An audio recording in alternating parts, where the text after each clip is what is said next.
여러분 안녕하십니까? 수요일 아침 여수 MBC 뉴스투데이입니다.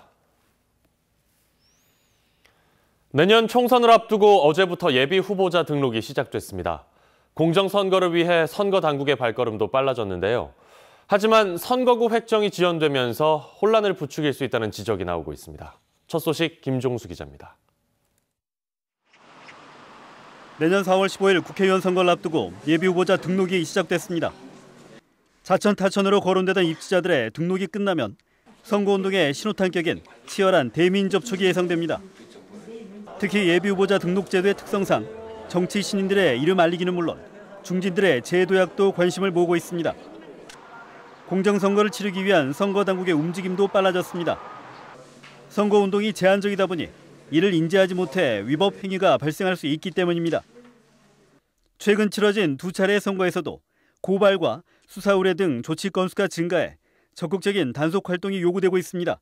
중대선거 범죄 행위는 고발 등 엄중한 조치를 취할 예정에 있습니다.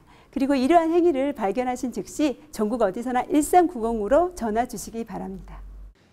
이런 가운데 여야의 복잡한 이해관계로 선거구 획정까지 지연되면서 국회가 선거 행정의 비효율성을 자초하고 있다는 비판도 나오고 있습니다. 20대 총선 기준으로 예비 후보자 등록이 이루어지다 보니 앞으로 선거구 획정 여부에 따라 선거구와 선거비용 재공고 등 혼란을 부추길 수 있기 때문입니다. 선거구 획정 기한을 훌쩍 넘긴 가운데 연동형 비례 대표제 등을 담은 선거법 개정안을 두고 대립이 이어져 조속한 선거구 획정은 기약하기 힘들어 보입니다. 게다가 선거구 획정이 늦어질 경우 인지도가 낮은 정치 신인들에게는 불리하다는 목소리가 터져나오고 있습니다. 국회의원, 각 당은 상관없이 기득권을 지키려는 오만한 자세가 아닌가 생각이 들고요. 이러한 것을 지양되기 위해서 이 법에서 좀 더 강제적으로 규정을 할 필요가 있다는 생각이 듭니다. 여기에 매번 제기되는 깜깜이 선거에 대한 우려도 이번 총선에서 해결해야 할 과제로 남아 있습니다. 예비 후보자 등록으로 후보자 간 경쟁이 본격적으로 시작된 가운데 선거법 개정과 선거구 획정 등에 이번 총선 판세를 가름하는 중요 변수가 될 걸로 보입니다. MBC 뉴스 김종수입니다. 예비 후보자 등록 첫날 도내에서는 23명이 등록을 마쳤습니다. 전남선거관리위원회가 어제 오후 6시까지 집계한 자료에 따르면 더불어민주당 17명, 민중당 3명, 정의당 1명, 무소속 2명의 예비 후보자들이 등록을 마쳤으며 해당 후보자들은 선거사무소 설치와 문자 메시지 전송 등 일부 선거운동을 할 수 있습니다. 또 각 정당별 경선에 참여한 뒤 낙선한 예비 후보자들은 해당 지역구에서 출마할 수 없습니다.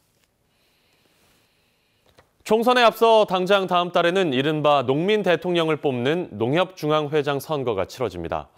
내일부터 공식적인 선거운동이 시작되는데요. 전남 지역의 출마 예정자들도 각오를 다지고 있습니다. 문영철 기자입니다. 조합원 250만 명을 대표하는 농협중앙회장 선거일이 다음 달 31일로 확정됐습니다. 모든 조합장들에게 투표권을 주는 내용의 농협법 개정안이 국회를 통과하지 못하면서 결국 이번 선거도 대의원 290여 명이 투표하는 간선제로 치러집니다. 출마 예정자로 거론되고 있는 인물은 전국적으로 10명 안팎. 이 가운데 전남 지역에서는 올해 3선에 성공하며 전국 최대 규모의 순천 농협을 이끌고 있는 강성채 조합장이 도전장을 내밀었습니다. 더 큰 변화를 해야 된다고 생각을 합니다. 중앙에도 알고 지역 농협도 알고 큰 조합 잘 운영했고 여기에 미국 종합처리장 전국협의회장을 맡고 있는 오선의 문병환 보성농협조합장도 출판 기념식을 시작으로 본격적인 선거 레이스에 뛰어듭니다. 순수한 농업인 출신이 회장직을 수행하면서 농업인들에게 좀 돌려줘야 되겠다 이런 생각을 가지고. 이번부터는 예비 후보자 제도가 도입돼 선거운동 기간이 한 달가량 늘었습니다. 다만 직전 중앙회장 선거 당시 1차 투표에서 1위를 차지한 경기도의 이성희 조합장을 포함해 중량감 있는 인사들의 출마가 예정된 데다 경북 등 일부 지역의 대의원 수가 상대적으로 많은 점 등을 고려하면 전남 지역 출마자들의 부담은 만만치 않습니다. 이 때문에 강성채, 문병환 조합장 양측은 후보 단일화의 필요성에 공감하며 가능성을 열어두고 있지만 아직 구체적인 논의는 없는 상황. 개발도상국 지위 포기에 따른 대책 등 농업 분야의 현안이 산적한 가운데 다시 한번 전남에서 농협의 수장이 선출될 수 있을지 농민들의 관심이 커지고 있습니다. MBC 뉴스 문형철입니다. 더불어민주당 전남도당이 여수시의회 이상우 의원에 대해 당원권 정지 1년의 중징계 결정을 내렸습니다. 더불어민주당 전남도당은 지난 16일 윤리심판회의에서 여수시의회 의장 선거 과정에서 당명을 따르지 않았던 점과 동료 당원에 대해 부적절한 언행을 한 점 등의 사유를 들어 당원권 정지 1년의 징계를 내렸습니다. 그러나 이 의원은 윤리심판회의 과정에서 제대로 소명할 기회조차 주어지지 않은 부당한 징계였다며 재심 신청 등 가능한 모든 대응에 나설 계획이라고 밝혀 총선을 앞두고 지역위원회 내부에서 진통이 예상됩니다. 민주당 전남도당이 부인의 사업에 유리한 환경을 만들어주려 한 현역 도의원에 대해 중징계를 내렸습니다.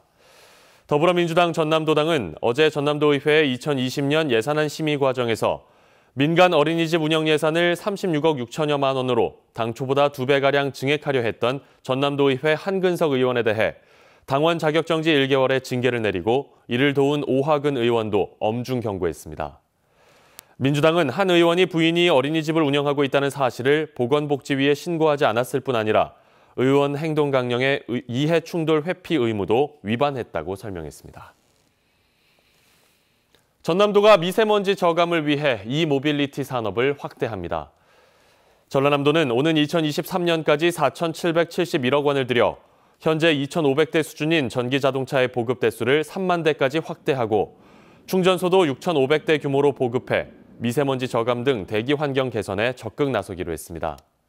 또 전기자동차 국고 보조 사업은 시군비를 10%에서 20%로 확대하고 내년부터 도 자체 사업으로 대당 도비 보조금 360만 원을 지원하기로 했습니다. 한편 전남도는 노후 경유차 조기 폐차 지원 사업을 통해 올해까지 24,600여 대, 2020년 8,900여 대를 폐차할 예정입니다. 광주형 일자리의 기본 전제는 노사 상생입니다. 그런데 이 전제가 흔들리고 있습니다. 노동계가 더 이상은 들러리를 서지 않겠다며 다음 주로 예정된 공장 기공식에 불참을 선언했습니다. 송정근 기자입니다. 지난달 진행된 주식회사 광주 글로벌모터스 사무실 개소식에도 일자리위원회 부위원장과 글로벌모터스 대표이사가 참여한 상생형 지역 일자리 워크숍에도 노동계는 참여하지 않았습니다. 그리고 다음 주로 예정된 광주 글로벌모터스 기공식에도 역시 노동계는 불참을 선언했습니다. 더 이상 말뿐인 노사 상생형 일자리에 들러리를 설 수 없다는 판단으로 보입니다. 지난 9월 광주 글로벌모터스와 광주시 측에 시민 자문위 구성과 노동이사제 도입 등 4가지 조건을 수용해 줄 것을 요구했지만 받아들여지지 않고 있기 때문입니다. 노사 상생이라는 당초 취지가 위협받는다는 노동계 주장에 대해 광주시는 법인이 출범한 만큼 노동계 요구사항은 이제 법인이 풀어야 할 문제라는 입장입니다. 그렇지만 노동계가 이탈하게 되면 노사 갈등 조정과 협정서 이행 여부 감독 등 역할 수행에 차질이 생길 수 있습니다. 독자와 법인이니까 거기에서 운영 문제를 알아서 할 거다. 이렇게 이야기를 한다라고 했을 때는 광주시가 노사 상생형 일자리, 강중 일자리에 대해서 기본에 대한 생각을 아예 안 하고 있다. 광주시는 이에 대해 아직까지는 노동계와 구체적으로 협상을 진행할 계획은 없다면서도 사업에 도움이 되는 방향으로 행정을 펼치겠다고 말했습니다. 물가지 뭐 그때 연구한 거 저는 알고 있고요. 계속 대화의 접점을 찾도록 해야죠. 노동계와 광주시의 관계가 삐걱거리면서 전국 최초의 노사민정 상생 모델인 광주형 일자리에도 악영향이 우려되고 있습니다. MBC 뉴스 송정근입니다. 여수의 대표 청년몰인 꿈뜨락몰 시설과 운영 프로그램들이 대폭 보강됩니다. 여수시는 지난 3월부터 이달까지 꿈뜨락몰의 기반시설 정비에 모두 13억 원을 투입해 재단장을 마무리했다고 밝혔습니다. 특히 마케팅과 운영 프로그램을 대폭 보강했습니다. 지난해 7월 지자체가 주도해 여수 중앙쇼핑센터 2층에 문을 연 여수 꿈뜨락몰은 청년 상인 점포 27개로 구성돼 있으며 올 초 지상파 방송의 상가 활성화 프로그램에 방송돼 화제를 모았습니다. 목포시 백년대로 왕복 8차선 간선도로에 횡단보도가 설치되고 있습니다. 차량들이 가속하는 언덕 구간에 설치되는 것이어서 신축 아파트를 위한 것이 아니냐는 의혹이 일고 있습니다. 김한수 기자가 취재했습니다. 목포시의 왕복 8차선 백년대로 하루 만여 대의 차량이 통과하는 목포 시내 주요 간선도로로 언덕 구간이어서 제한 속도 60km를 넘어 과속하는 차량이 많습니다. 최근 도로를 따라 신축 아파트가 들어서면서 육교가 철거되고 대신 횡단보도가 놓이고 있습니다. 근처 협의할 때 그 철거 의견이 나왔고 저희들 목포 시도 지금 현재 육교 부분을 철거를 지금 하고 있는 시기거든요. 문제는 도로의 횡단보도 위치. 신축 아파트 출입문과 일직선으로 횡단보도가 설치되고 있습니다. 오르막 차로에서는 300m 전방에서 횡단보도 대신 신호등만 간신히 보입니다. 언덕을 오르는 차량들은 가속하는 구간이고 반대 차선에서는 정상을 지나 내리막 구간에 걸려 속도를 줄이지 못합니다. 불과 20m 앞에서야 횡단보도를 지나는 사람이 발견돼 사고 우려가 높습니다. 근데 나 거기서 나도 안전사고가 뭐 났어요. 앞차가 이제 저기서 실로가 이렇게 쫙 밀려갖고 능선에서 딱 쓰니까 나도 이제 모르고 그냥 막 가다가 거기서 급정거를 하니까. 신축 아파트에서는 건축 과정에서 육교 철거를 요구했고 횡단보도는 건너편 아파트 대표회에서 경찰에 요청했습니다. 목포경찰서 교통안전심의회는 사고 위험성을 검토하고 차량 속도 제한을 위해 과속 카메라를 설치했지만 4차로 가운데 2개 차로만 단속할 수 있습니다. 취재가 시작되자 경찰은 횡단보도 설치에 대한 재심의를 검토하겠다고 밝혔습니다. MBC 뉴스 김한수입니다.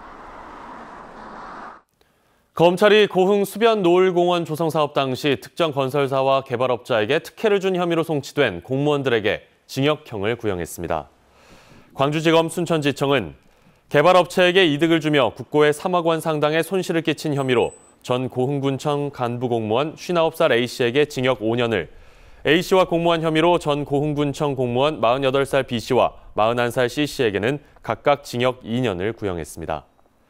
검찰은 이들이 특정 건설사에 시세보다 싸게 토지를 팔아넘기고 이 과정에서 개발업체에게 부지를 제공하기 위해 지작물 보상 관련 공문서 등을 허위로 작성하고 사문서를 위조한 것으로 보고 있습니다.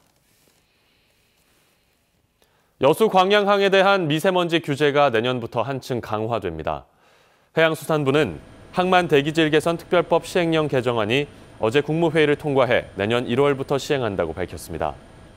시행령에는 여수 광양항 등 전국 주요 항만과 항로를 대기질 관리구역으로 지정하는 내용 등이 담겨 있으며 특히 내년 9월부터 이들 항구에 정박하는 선박은 미세먼지 저감을 위해 황함유량이 낮은 연료유를 사용해야 합니다.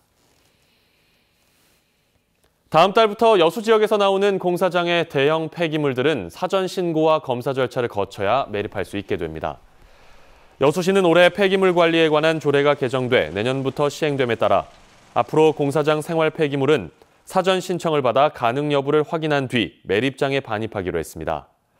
이와 함께 내년부터는 대형 폐기물의 배출 수수료도 기존 54단계에서 103단계로 세분화하고 무단 투기 신고 포상금도 과태료 부과 금액의 10%에서 30%로 인상 적용합니다. 순천만 국가정원 별빛축제가 오는 20일 개막합니다. 순천시는 오는 20일부터 내년 1월 27일까지 39일간 국가정원 서문광장과 습지센터를 중심으로 순천만 국가정원 별빛축제를 개최합니다. 크리스마스 시즌인 오는 24일과 25일에는 LED 퍼포먼스 공연도 펼쳐집니다. 이번 별빛축제에서는 공룡을 주제로 한 미디어 아트 나이트 사파리와 별빛으로 물든 국가정원 야간 경관, 실내 연출 등 다양한 볼거리가 제공됩니다. 광양시가 시설 확충과 홍보 활동을 통해 관광객 증가에 나서겠다고 밝혔습니다.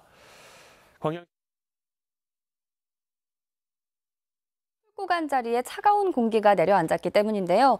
이 시각 서울의 기온은 영하 1.2도로 어제 같은 시각보다 10도가량이나 뚝 떨어진 가운데 실제 거리에선 영하 5도의 추위가 느껴지고 있습니다. 낮에 기온이 조금 오른다 하더라도 찬바람이 불면서 체감 온도는 온종일 영하권에 머물겠습니다. 한편 현재 내륙 지방의 하늘은 대체로 맑게 드러난 반면 동풍이 불어드는 강원 동해안 쪽에서는 빗줄기가 계속해 이어지고 있는데요. 기온이 낮은 강원 높은 산지로는 눈도 날리고 있습니다. 앞으로 최고 5cm가량의 눈이 내려 쌓일 수 있겠고요. 동해안 지역의 강수는 밤까지 계속되겠습니다. 오늘 내륙 지방의 하늘은 오후부터 다시 구름의 양이 늘어나겠고요. 대기질은 대체로 청정하겠습니다. 한낮 기온도 어제보다 한 4도에서 6도가량이 내려갑니다. 기온 보시면 서울이 4도, 대전 7도, 대구는 9도 선에 머물겠습니다. 금요일인 모레는 서쪽 곳곳에 눈이 내릴 가능성이 있고요. 당분간 예년 이맘때 겨울 추위가 이어질 전망입니다. 날씨였습니다.